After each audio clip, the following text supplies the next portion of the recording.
juga untuk melakukan pengimbasan, dan ini jadwalnya. Untuk pertama kali pembahasan tentang pembelajaran mendalam ini nanti akan disampaikan oleh Bu Wetri. Monggo Bu Wetri. Ya, kita lihat di depan ya. Ya, di sini ada definisi pembelajaran mendalam. Ya, pembelajaran mendalam merupakan pendekatan yang memuliakan dengan menekankan pada penciptaan suasana belajar dan proses pembelajaran kebersadaran bermakna dan menggembirakan melalui olah pikir, olah hati, olah rasa, dan raga secara holistik dan terpadu. Oke, kita akan mulai ya. Pola pikir bertumbuh akan dipresentasikan oleh saya sendiri, Metriana Yasinta. Coba di sini kita lihat pertanyaan tematik. Apa itu pola pikir? Pasti pada nanya ya, pola pikir itu apa? Bisakah pola pikir dapat diubah? Mengapa? Nah, di sini pola pikir mindset, kumpulan keyakinan yang akan menentukan cara seseorang melihat dan berpikir terhadap sebuah kejadian atau peristiwa. Pola pikir adalah segalanya. Ada beberapa nih pola pikir, tindakan, hasil. Pola pikir akan mendikte tindakan yang dilakukan serta akan menentukan hasil yang diperoleh. Jenis-jenis pola pikir yang ada di sini adalah pola pikir tetap, fixed mindset, keyakinan bahwa kecerdasan dan keterampilan bersifat tetap yang tidak banyak bisa diubah. Dan selanjutnya ada pola pikir bertumbuh atau growth mindset, keyakinan bahwa kecerdasan dan keterampilan bisa dikembangkan lewat pembelajaran dan usaha. Di sini ada pola pikir tetap versus pola pikir bertumbuh. Biasanya kalau pola pikir tetap, orang itu di tantangan itu akan menghindar kalau si pola pikir tetap. Tapi kalau pola pikir bertumbuh, mereka akan orang itu menerima. Nah, selanjutnya kayak seperti di rintangan. Biasanya kalau orang yang berpikir pola tetap itu, mereka akan menyerah, akan udah deh capek gitu. Sedangkan kalau yang pola pikir bertumbuh, mereka pasti akan bertahan dan melanjutkan. Kemudian di mubazir, di pola pikir tetap, mubazir di usaha, orang pasti mikirnya mubazir. Sedangkan kalau untuk pola pikir bertumbuh, pasti berpikirnya orang itu akan suatu peluang. Selanjutnya ada serangan. Pola pikir tetap, itu serangan itu pasti merasa jadi kayak ancaman sendiri. Nah, kalau untuk di pola pikir bertumbuh itu biasanya menjadi kayak pusat informasi, kayak kumpulan. Sedangkan di keberhasilan orang lain itu mereka menganggap itu kalau orang pola pikir tetap itu suatu ancaman. Pola pikir bertumbuh itu suatu inspirasi. Oke, di sini ada konsep and definition dari pola pikir tetap ke pola pikir bertumbuh. Di sini ada belajar cara mengenali suara PPT. Suara PPT itu kayak suara yang ada di kepala, itu kayak kekhawatiran. Suara yang menimbulkan kekhawatiran dalam menghadapi tantangan dan kesulitan. Selanjutnya sadari bahwa kita punya pilihan. Kemudian berbicara kembali dengan suara PBB, suara yang menimbulkan optimisme dalam menghadapi tantangan dan kesulitan, lalu melakukan aksi sesuai dengan suara PBB. Sekian itu yang bisa sampaikan dari pola pikir tetap dan pola pikir bertumbuh dari Metri. Selanjutnya ada pembelajaran mendalam yang akan dipresentasikan oleh Ibu Ariyanti Pratiwi. Baik Bapak Ibu, di sini saya akan memberikan pembahasan tentang pembelajaran mendalam, yaitu tentang komponen penting yang terdapat dalam pembelajaran mendalam, di mana nanti 4 komponen ini akan menjadi dasar kita untuk membuat perencanaan pembelajaran atau yang tadinya kita sebut modul ajar, itu sekarang dinamakan lagi, kembali lagi menjadi rencana pelaksanaan pembelajaran. Jadi bukan modul ajar lagi. Bukan modul ajar lagi, dan namanya sekarang RPP. Kembali lagi. Dalam RPP ini nanti kita harus masukkan dimensi profil kelulusan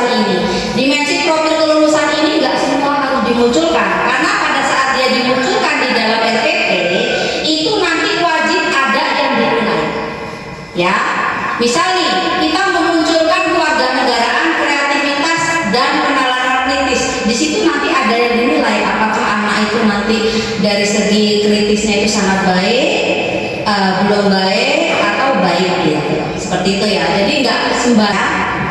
Oke, saya lanjutkan. Tahu dimensi lulusan profilnya di sini ada 8 ya. Kalau yang dulu apa aja? Di kurikulum merdeka. Belajar Pancasila, beriman dan bertakwa, terus yang dan agar mulia, berkebinekaan global, gotong royong mandiri, kreatif dan bernalar kritis. Yang nggak ada apa di sini? kolaborasi mungkin. Kolaborasi ini yang nggak ada. Kesehatan nggak ada. Komunikasi nggak ada. Komunikasi, keluargaan.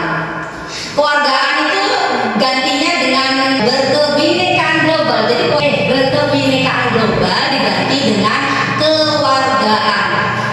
Lanjut, di sini ada prinsip pembelajaran. Ini juga nanti akan masuk ke dalam RPP. Di sini prinsip pembelajarannya ada berkesadaran, bermakna dan menggembirakan. Kemudian ada pengalaman belajar, yaitu proses dialami peserta didik dalam pembelajaran, yakni memahami, mengaplikasi dan merefleksi. Ini pun harus ada nanti dalam kegiatan pembelajaran, ya.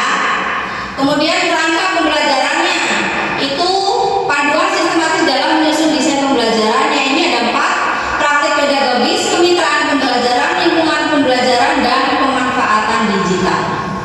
Pasti masih dalam awang-awang kan, bingung ini mau ngapain ini komponen ini. Oke, kita lanjutkan. Nah, ini dimensi yang tadi diomongin.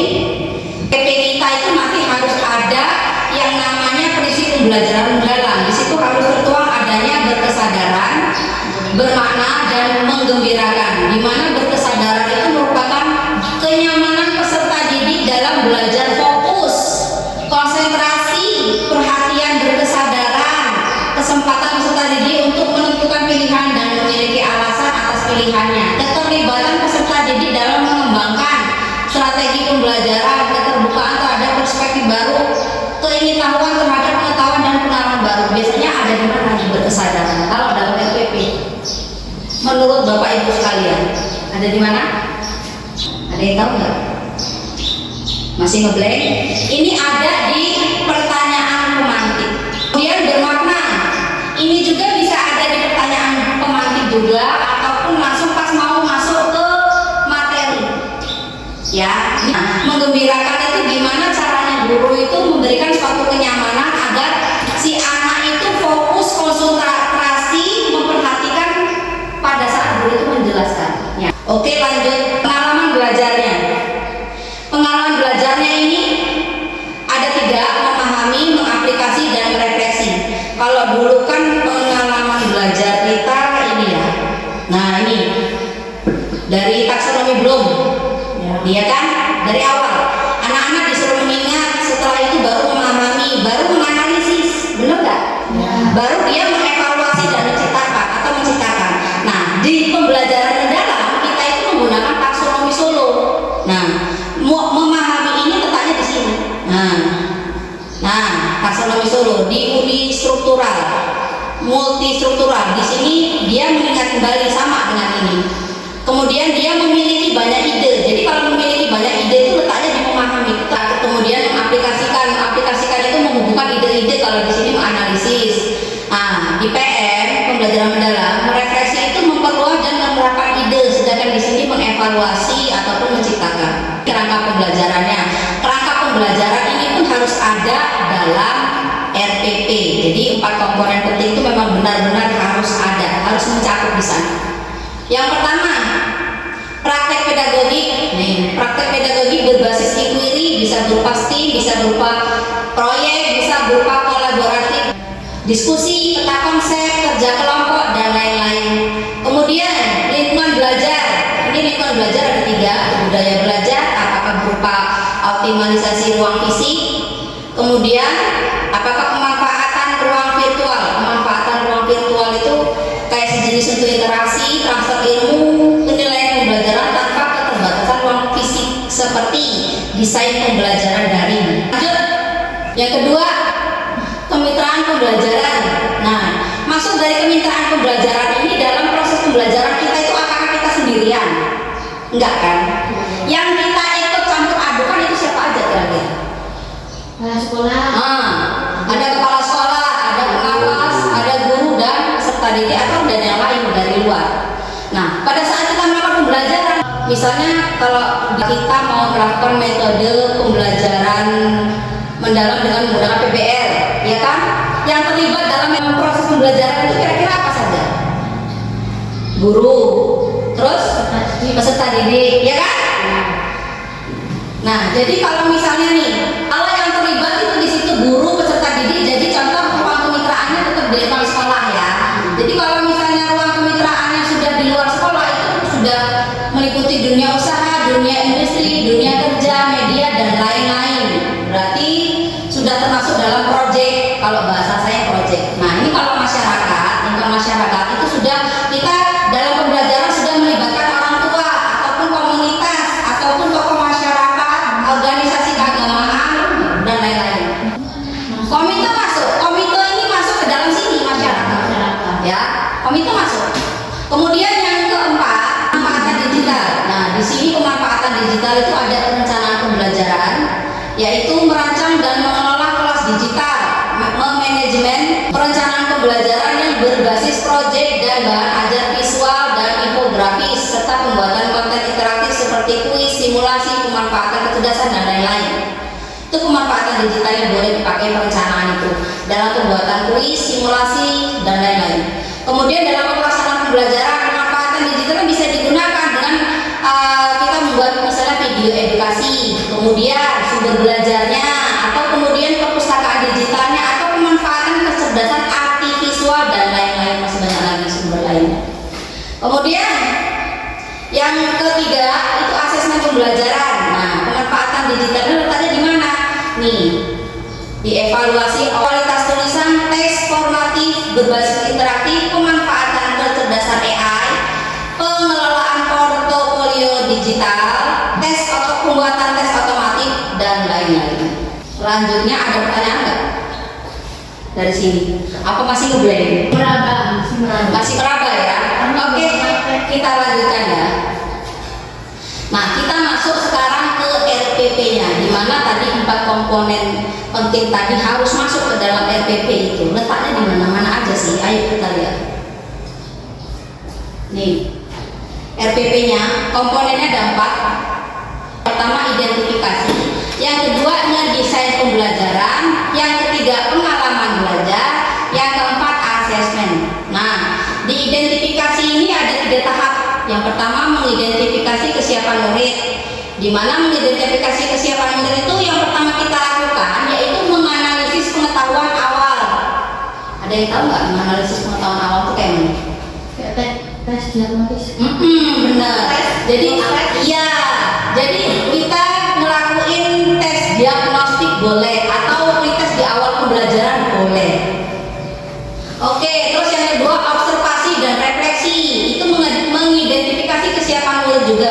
Interpretasi gaya belajar dan minat, kemudian analisis keterampilan belajar tingkat tinggi atau HOTS. Kita berikan pertanyaan HOTS sebelum masuk pembelajaran. Jadi kita itu bisa mengklasifikasi. Iya, kita bisa mengelompokkan anak itu maunya larinya pembelajarannya kemana. Masih ya, jadi kurikulum merdekanya masih masuk di sini ya, oke? Konteks sosial dan emosional. Nah, kemudian di sini yang kedua memahami karakter pembelajaran.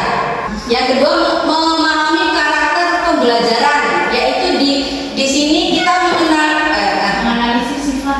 Iya, mengenali sifat dasar pelajaran apa yang sekiranya berkaitan dengan materi yang nanti akan kita sampaikan. Paham nggak?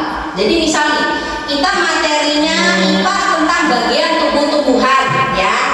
Nah, kira-kira dalam materi bagian tumbuh-tumbuhan ini ada mapel apa? Apakah yang bisa nyambung ke materi tersebut? Paham? Berarti sampai ini ya. Iya, jadi kembali lagi kayak EK 13. Ya. Kayak tematik. Jadi sekilas seperti itu ya. Jadi ada keterkaitan mata pelajaran lain dengan materi yang akan kita bahas. Ya, jadi seperti itu ya. Ini harus ada. Itu kembali lagi. Ini kembali lagi. Kemudian yang kedua, nah ini yang penting, menentukan dimensi profil kelulusan ini nggak sembarangan kalian tulis. Jadi mentang-mentang dimensi kelulusannya ada 8, itu kalau kalian menulisnya 8, itu penilaiannya itu kan sekarang ada 3. Jadi kognitif, apalagi afektif sama psikomotor. Nah ini nanti masuk situ. Nih, jadi nggak sembarangan kalian bisa menulis dimensi profil kelulusan ini. Jadi sekiranya materi itu nyambungnya lebih bagusnya kemana ya? Jadi sekaligus ini merupakan penilaiannya juga. Nah disinilah penilaian formatif bekerja. Paham? Ya. Nanti di sini ada yang namanya rubrik. Nah rubrik ini tentang dimensi profil kelulusan ini. Salah satunya tentang itu ya. Oke lanjut yang kedua, desain pembelajaran. Nah di desain pembelajaran ini yang pertama kalian harus menentukan tujuan pembelajaran. Nah tujuan pembelajaran ini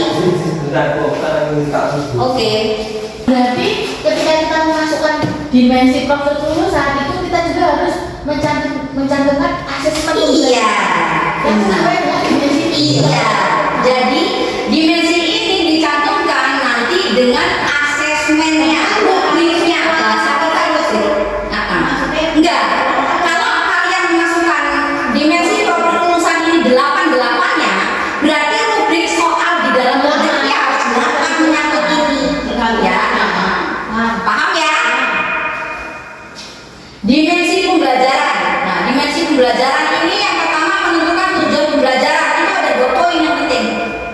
Yang pertama, tujuan pembelajaran itu didapat dari capaian pembelajaran. Komponen yang harus ada itu yang pertama kompetensi, yang kedua adalah konten.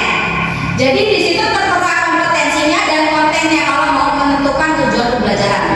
Berarti bahan pembelajaran dimasukkan dalam tujuan pembelajaran. Ya, benar sekali. Lanjut, kemudian menentukan kerangka pembelajaran. Jadi di sini tuh ada 2, tujuan pembelajaran dan menentukan kerangka pembelajaran. Nah, kerangka pembelajarannya tadi sudah saya sampaikan. Di sini ada pedagogi, kemitraan pembelajaran, lingkungan pembelajaran, dan pemanfaatan digital. Nah, yang ketiga pengalaman belajar. Pengalaman belajar itu cuma 2 yang dicakup, yaitu yang pertama merancang pembelajaran dengan prinsip berkesadaran, bermakna, dan menggembirakan. Jadi ini sama aja dengan di kegiatannya. Ya, pengalaman belajar ini letaknya di kegiatannya. Kemudian mendeskripsikan pengalaman belajar, di mana nanti ada letak memahami, mengaplikasikan, dan merefleksikan di situ. Ya, jadi ini harus tercantum, wajib hukumnya. Kemudian asesmen. Nah, ini ada perubahan asesmen. Dari kurikulum merdeka ke pembelajaran mendalam. Perbedaannya di mana sih? Ayo kita lihat. Lihat. Asesmen adalah proses pengumpulan dan pengolahan informasi untuk mengetahui kebutuhan belajar dan capaian perkembangan olah hasil belajar murid. Asesmen dalam pembelajaran mendalam itu ada 2 selama proses pembelajaran. Ya. Nah, asesmennya itu kan formatif dengan sumatif. Ya. Formatif ini dibagi 2. Ya, formatif ini dibagi 2. Yang pertama, asesmen as learning atau biasanya kalian sebut sebagai asesmen diagnostik. Ya.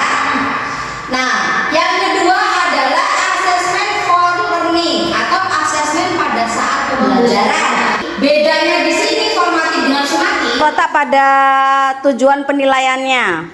Kalau asesmen formatif itu penilaiannya dilakukan selama proses pembelajaran hanya untuk umpan balik guru itu sendiri. Guna misalnya bahasa kita itu untuk ngerefleksi pembelajaran, apakah nanti dari segi pembelajaran yang sudah terjadi itu ada perbaikan proses pembelajaran atau bagaimana. Yang berikutnya, kalau asesmen sumatif hanya untuk mengukur tercapainya tujuan pembelajaran. Jadi, apakah tujuan pembelajaran yang akan dituju itu tercapai atau tidak, seperti itu. Kalau dulu kan sumatif itu kan hanya sekedar PR ataupun misalnya hanya sekedar ulangan semester atau ulangan tengah semester, ya kan? Sekarang enggak. Jadi tidak diprioritaskan itu. Andaikan kalian ingin mengambil nilai itu hanya dari segi selama pembelajaran, boleh. Tidak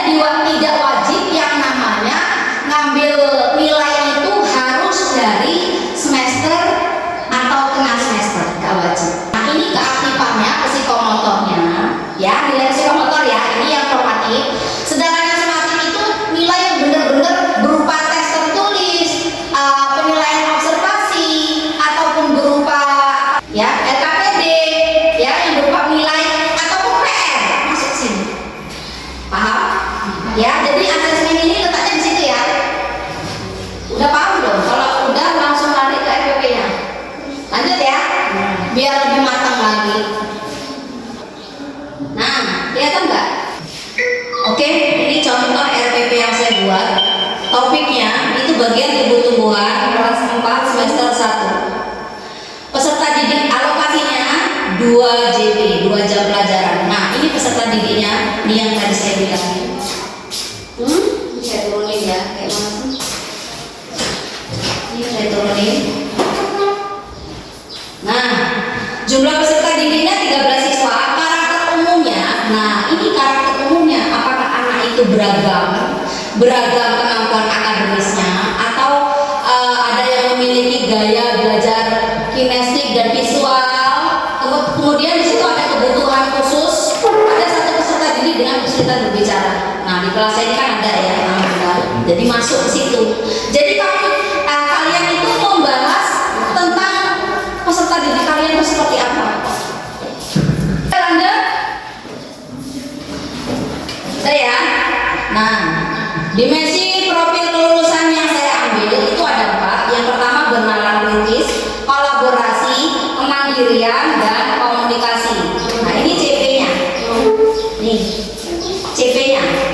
CP-nya peserta didik dapat mengenali dan menyebutkan bagian tumbuh-tumbuhan serta memahami fungsi masing-masing bagian tersebut bagi tumbuhan. Nah, lintas disiplin ilmunya ini yang tadi dibilang. Jadi dia harus kayak misalnya kalau belajar IPA harus berkaitan dengan Jadi kembali lagi ke yang namanya kurikulum K13 tematik ya, ada sangkut bautnya di situ. Iya benar. Jadi sambutan ke mapel lain itu apa? Nah, ini sambutan ke mapel lain ada di SBDP, Bahasa Indonesia, dan Pendidikan Agama Islam yang saya ambil. Kemudian tujuan pembelajaran yang ada di buku itu kalian terapkan semua. Nggak harus seperti itu. Sekiranya benar-benar sesuai dengan kebutuhan dan lingkungan peserta didik itu sendiri ya. Jadi kalian bisa ombak-ambik tujuan pembelajaran itu sendiri. Ini misalnya di sini yang pertama, peserta didik bisa mengidentifikasi bagian tumbuh-tumbuhan. Kemudian peserta didik memahami fungsi dari bagian tumbuh-tumbuhan tersebut. Kemudian mengaitkan fungsi tumbuhan dalam kehidupan sehari-hari. Kemudian yang keempat, menyampaikan hasil pengamatan melalui gambar dan presentasi kelompok. Jadi pedagogis kan? praktek pedagogis itu praktek kita menggunakan metode apa, terus cara kita itu apa gitu. Apakah anak suruh berkelompok, apakah anak suruh mandiri, ada mandirinya nggak di situ. Kalau dia kita ngasih LKPD sendiri-sendiri ya berarti ada mandirinya lah. Kalau kelompok berarti kan bareng-bareng. Nah, tinggal lihat tuh di situ.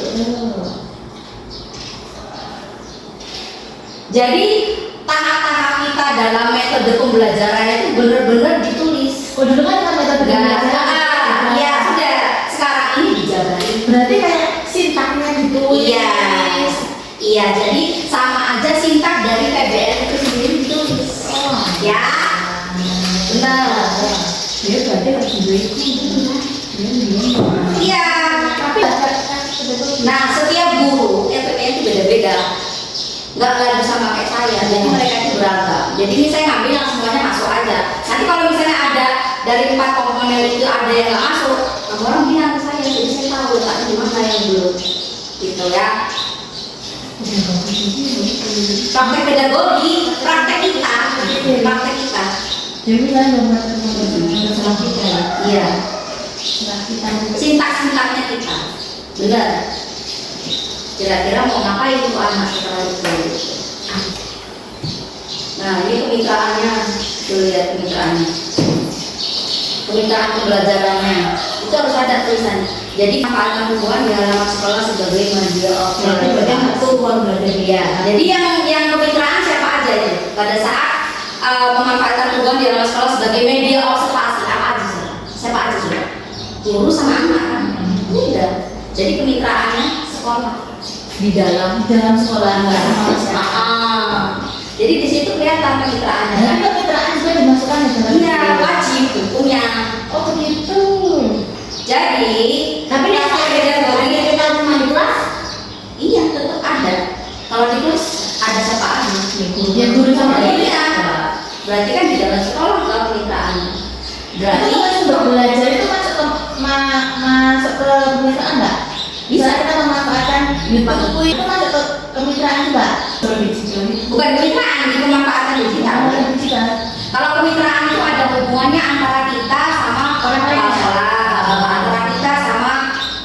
didik lagi. Bukan peserta didik sekarang. Sekarang kembali ke murid. Jadi sudah nggak ada pendidik, nggak ada juga peserta didik. Yang ada cuma guru dan murid. Bahasanya. Nah, di langkah-langkah pembelajaran itu kan ada kegiatan awal, kegiatan inti, kegiatan penutup, toh, ya kan? Nah, di kegiatan awal itu prinsip pembelajarannya dimunculkan. Nah, guru membuka pelajaran dengan salam. Berarti ada nggak sih kata berkesadaran di sana? Ada kan? Iya. Ya, jadi dimunculkan. Kita masuk salah Iya, ada. iya benar sekali. Lanjut, kemudian guru meminta salah satu peserta didik untuk memimpin doa. Ada nggak sih kesadaran? Ada ya. Guru memunculkan kesadaran. Lanjut, kemudian guru mengecek kehadiran peserta didik dengan sapaan hangat agar tercipta suasana yang positif. Kira-kira apa aja yang muncul di situ? Berkesadaran, menggembirakan, ya kan? Lanjut, guru bersama peserta didik menyanyikan lagu Indonesia Raya. Apa aja yang muncul? Menggembirakan, berkesadaran pun bisa. Lanjut, di sini guru mengajak peserta didik mengamati gambar tumbuhan. Nah, apa yang muncul? Makna. Bermakna, ya kan? Bermakna dan menggembirakan. Kenapa dikatakan menggembirakan di situ? Tiba-tiba dia dimunculin gambar. Anak-anak tanda tanya kan, seneng dia lihat gambar. Nggak tahunya di gambar itu ada pertanyaan. Ini gambar apa anak-anak? Pertanyaan, jawaban mereka macam-macam, ya kan? Iya. Bermakna dan menggembirakan. Oke, lanjut ya. Ini di kegiatan inti. Di kegiatan inti ini juga terdapat berkesadaran, bermakna dan menggembirakan. Tuh. Nah, ini ada yang namanya memahami itu tadi. Nah, apa ya? RPP-mu? Maksudnya tadi pembelajaran ini mendalam. Apa ya, saudara? Oh, yang PPG udah masuk mendalam. Iya. Iya. Nah, di kegiatan harus ada 3 pengalaman belajar wajib. Ya, memahami, memahami. Kesadaran bermakna menggembirakan. Itu prinsipnya. Pengalaman belajarnya memahami, mengaplikasikan. Yang terakhir kalau kita selesai pembelajaran itu kita ngapain? Refleksi. Jadi ada memahami, kemudian mengaplikasikan, yang terakhir merefleksikan. Nah, jadi letaknya di situ. Lengkap ya. Lebih dalam lagi, lebih detail lagi. Nah, ini letaknya awal tadi di situ ya. Awal tadi prinsipnya di bagian inti. Boleh aja kalau kalian ingin letakkan di inti, misalnya di inti itu ada yang namanya prinsip-prinsipnya tadi ya kan? Di memahami tadi tuh ada prinsip PM-nya ya dimasukin lagi. Di memahami guru memberikan orientasi kan tadi kalau di taksonomi belum. Taksonomi Solo itu memahami. Tapi di taksonomi belumnya mengingat yang tadi sudah dibahas. Nih letak memahaminya. Guru memberikan orientasi kepada peserta didik dengan menampilkan ilustrasi gambar. Tuh. Kemudian melakukan pertanyaan pemantik. Ini masih memahami. Nah, pada proses memahami itu ternyata prinsip PM-nya muncul di sini. Anak-anak pembelajarannya menjadi pembelajaran yang ada berkesadaran, bermakna dan menggembirakan karena muncul gambar-gambar itu tadi. Nah, ya. Lanjut ya. Nah, di sini mengaplikasikannya pada saat guru itu ingin masuk ke dalam inti dari pembelajaran itu sendiri. Misalnya anak itu kalau tempat saya itu anak itu disuruh mengamati tumbuhan di halaman sekolah. Mengaplikasikannya seperti itu. Nah, di sinilah nilai dari asesmen itu jalan.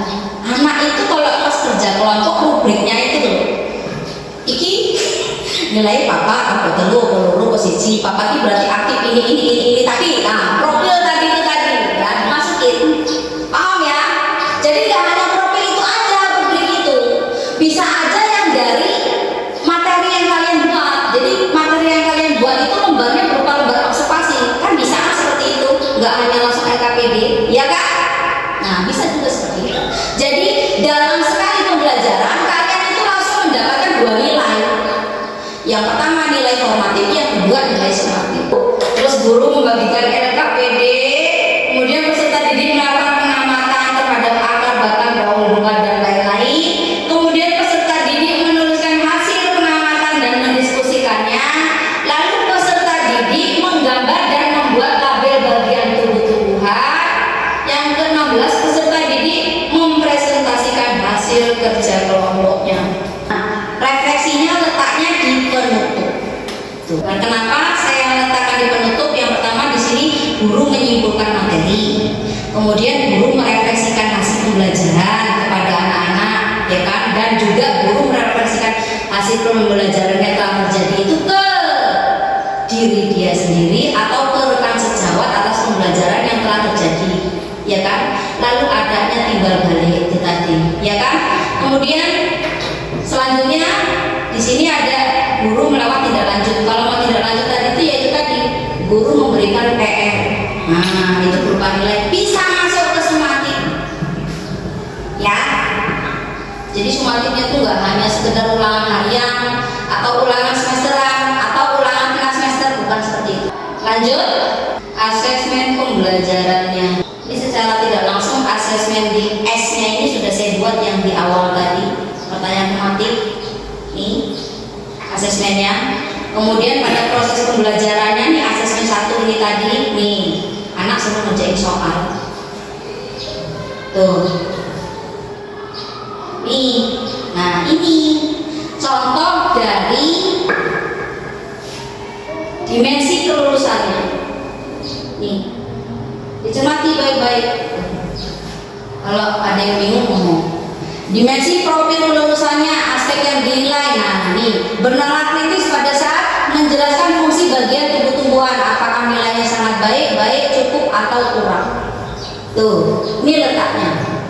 Letak dari dimensi kelulusan itu tadi. Nah, inilah. Jadi saya bilang tadi jangan sembarangan mengetahui dimensi kelulusan, karena dimensi kelulusan itu harus berhubungan sekiranya dengan aspek yang akan dinilai dari materi yang akan kita sampaikan. Itu rubrik lembaga kelas ya? Iya, rubrik. Paham? Ada yang nyangkut nggak kira-kira? Ada ya? Sedikit lah. Ya, nyangkut ya.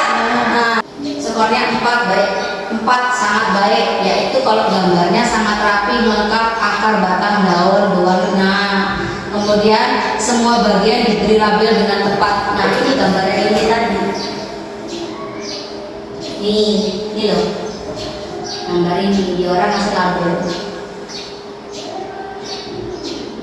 Tuh, ini gambar ini.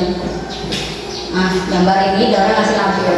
Baru setelah ngasih label, baru dia orang mengerjakan ini. Nah, pada saat ngasih label ini loh formatnya jalan. Ya. Ada pertanyaan nggak kira-kira sampai ke sini? Kan itu aja. Nah, tindak lanjutnya di sini saya ngambil anak-anak itu ngasih PR. Ya, kerjasamanya. Jadi kalian memberikan rubrik sekaligus cara penilaian rubrik itu sendiri. Ada pertanyaan nggak? Cukup? Baik, Bapak Ibu sekalian, itu saja yang bisa kami berdua sampaikan selama mengikuti pembelajaran mendalam. Kurang dan lebihnya kami mohon maaf. Kami berdua, saya Arianti Pratiwi Dan saya Fitriana Cinta mengucapkan terima kasih dan wassalamualaikum warahmatullahi wabarakatuh.